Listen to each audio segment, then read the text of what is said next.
This series, for its time, was a no-brainer. Let's take two of Marvel's best-selling and beloved series, hire two of their best writers, and create 4 issues of comics gold. But enough about that, let's talk about the Micronauts. Back in the late 1970s, toys didn't need to be tied into other properties to capture a child's imagination.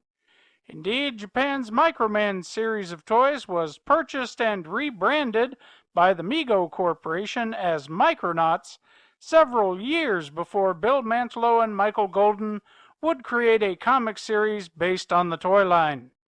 These figures, I must admit, caught the eye of a young Mr. Tetley before he was overtaken by the cares of adulthood.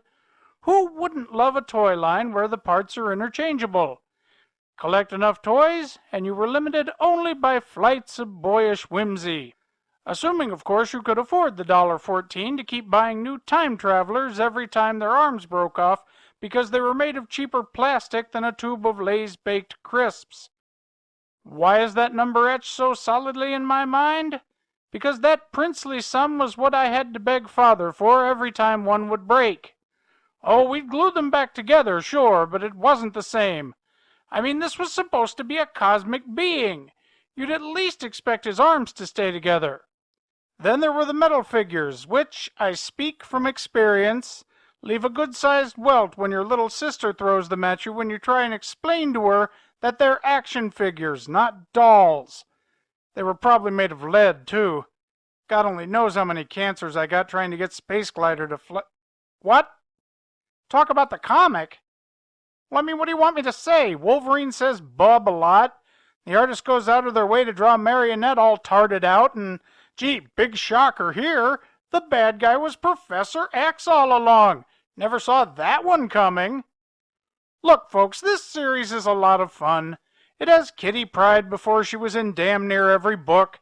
Storm is sporting the cool mohawk look, and it's got Huntar in it.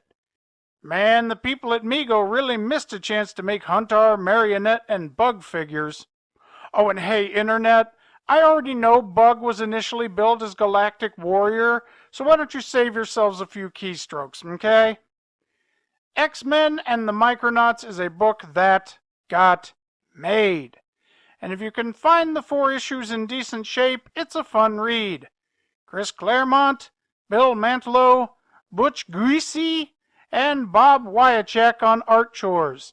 I guess licensing issues are keeping Marvel from putting it in a trade, but treat yourself to a fun bit of back issue diving if you want to pick this up. I'm Carlton Tetley. Good day and good reading.